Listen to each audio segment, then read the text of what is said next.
दिल्ली में प्रदूषण ने कर दी सारी हदें पार। दिल्ली की हवा में कितना जहर पहुंच चुका है और लोगों को किन किन बीमारियों से खतरा हो सकता है। दिल्ली में बढ़ रहा प्रदूषण लोगों की सेहत पर कैसे असर डाल रहा है। क्या गंभीर बीमारियों से जूझना पड़ेगा दिल्ली के लोगों को? आओ बात करते हैं आज इस टॉपिक पर। केंद्रीय प्रदूषण नियंत्रण बोर्ड ने जो बात लोगों के सामने रखी है उसको सुनकर आप हैरान रह जाओगे, क्योंकि अगर दिल्ली का AQI देखें, जिसको एयर क्वालिटी इंडेक्स बोलते हैं, अगर उसके बारे में बात करें तो ये निरंतर बढ़ता जा रहा है। इसकी अगर बात करें तो वो 318 तक पहुंच चुका है। अगर कुछ दिन पहले की बात करें तो ये 307 बताया जा रहा था। अगर इसके अकॉर्डिंग देखें तो ये बहुत खतरे के निशान की तरफ जा रहा है। अगर बात करें तो दिल्ली की हवा जो है वो बहुत पोल्यूटेड हो चुकी है, जिसके साथ लोगों को बहुत भयानक बीमारियां लग सकती हैं और सांस लेने में प्रॉब्लम आ सकती है।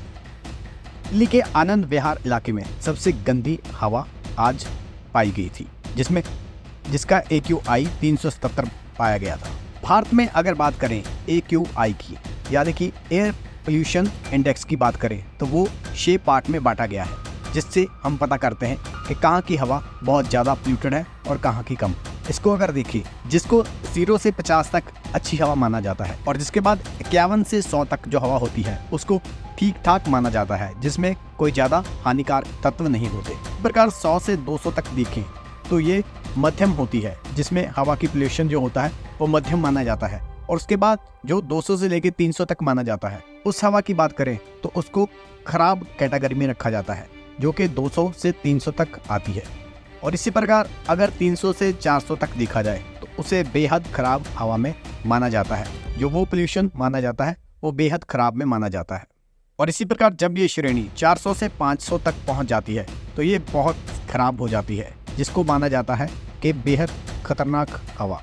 और इसी प्रकार इस कैटेगरी में पहुंचकर जो हवा होती है वो बेहद खराब हो जाती है, जिसके साथ बहुत सारे नुकसान हो सकते हैं। इस प्रकार इन श्रेणियों को देखते हुए अगर हम बात करें दिल्ली की, तो ये जो कैटेगरी है वो 300 से पार जा चुकी है। और इसलिए अगर बात करें तो दिल्ली की जो हवा है वो काफ़ी पोल्यूटेड हो चुकी है। और इसी रेशो को देखते हुए अगर हम बात करें दिल्ली की, जो दिल्ली में 2 करोड़ लोग रह रहे हैं, वो बहुत ही बुरी तरह की हवा में जी रहे हैं, जिसके साथ काफ़ी प्रॉब्लम्स आ सकती हैं, जिसके साथ सांस में प्रॉब्लम आ सकती है। और जिस प्रकार की रेशो वहाँ पर देखी गई है उसके अकॉर्डिंग देखें तो 2 करोड़ लोग जो दिल्ली के हैं वो काफ़ी गंदी हवा में सर्वाइव कर रहे हैं। और अगर बात करें commission for air quality management की, तो उन्होंने हर साल की तरह काफ़ी पाबंदियां दिल्ली NCR में लगा दी हैं।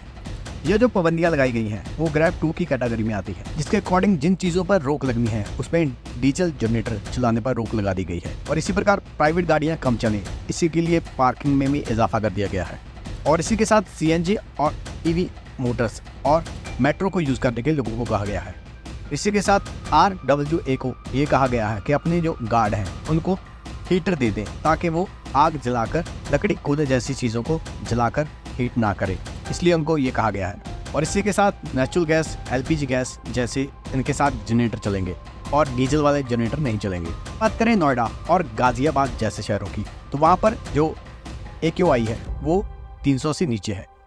और इसी प्रकार दिल्ली में आने वाली 3 राज्यों की जो बसें हैं उनको आम आदमी पार्टी ने ये निवेदन किया है कि वो दिल्ली में जो अपनी CNG की बसें हैं वो भी भेजें। और ये 3 राज्य हैं, उत्तर प्रदेश, हरियाणा और राजस्थान।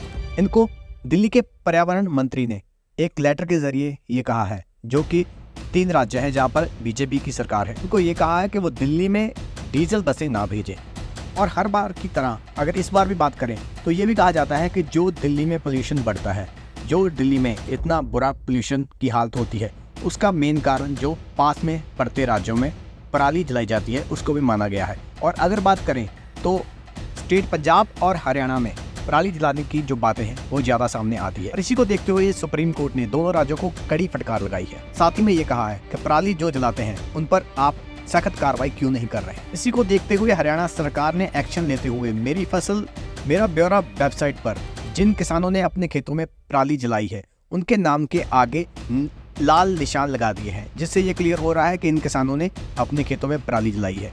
और ऐसे कदम उठाते हुए हरियाणा सरकार का ये कदम देखने को मिल रहा है कि वो इस पर काबू पाने की कोशिश कर रहे हैं। इस प्रकार लाल निशान लगने से अगले 2 साल तक किसान सरकारी मंडियों में अपनी फसल नहीं बेच पाएंगे। और इसी पर अगर बात करें तो किसानों का ये कहना है कि उनको जो सरकार मुआवजा दे रही है वो काफ़ी नहीं है और उनके पास कोई और विकल्प नहीं है जिसको वो रोक सके। इसी को देखते हुए कोर्ट ने पंजाब और हरियाणा स्टेट को ये कहा है कि उनको इस बात को सीरियस लेने की ज़रूरत है। इसी प्रकार सुप्रीम कोर्ट ने पंजाब के मुख्य सचिव से कहा कि पंजाब में पराली जलाने की 1080 FIR दर्ज हुई और सिर्फ 473 लोगों से ही जुर्माना वसूला गया है और आप 600 से ज़्यादा लोगों को बख्श रहे हैं।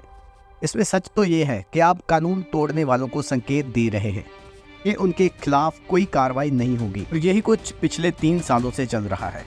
और इसी को देखते हुए सुप्रीम कोर्ट ने हरियाणा के मुख्य सचिवों को भी ये कहा। हरियाणा में पराली जलाने की 400 घटनाएं हुई हैं, जिनमें से 32 FIR दर्ज की गई हैं। इसी बात पर सुप्रीम कोर्ट ने ये कहा कि आपके आंकड़े हर बात पर बदल रहे हैं और हरियाणा कुछ लोगों को चुनकर उनको मुआवजा दे रहा है और बहुत ही कम लोगों के खिलाफ FIR दर्ज कर रहा है। और इसी के साथ कोर्ट ने ये कहा कि नामात्र जुर्माना जो लोगों पर लग रहा है और FIR बहुत कम जिन लोगों पर हो रही है, इसको लेकर वो चिंतित हैं। और इसी के साथ सुप्रीम कोर्ट ने ये भी पूछा कि पराली ना जलाने के लिए लोगों को क्या निर्देश दिए जा रहे हैं और क्या काम किए जा रहे हैं जिस वजह से लोग पराली ना जलाएं। मुख्य अधिकारियों ने ये बताया कि 1 लाख से ज़्यादा मशीनें दी गई हैं लोगों को, जिस कारण आग की घटनाओं में भी कमी आई है। इसी के साथ सुप्रीम कोर्ट ने ये कहा कि पंजाब और हरियाणा राज्यों को ये दिखाया जाए, अब समय आ गया है कि इन राज्यों को ये बताया जाए प्रदूषण मुक्त राज्यों में रहना लोगों का मौलिक अधिकार। पर सुप्रीम कोर्ट ने यह भी कहा कि अनुच्छेद 21 के अनुसार ये मौलिक अधिकारों का खुला उल्लंघन है और इसलिए सुप्रीम कोर्ट ने कहा कि हम चिंतित हैं कि कुछ लोगों पर जुर्माना लगाया जा रहा है और कुछ पर नहीं लगाया जा रहा है।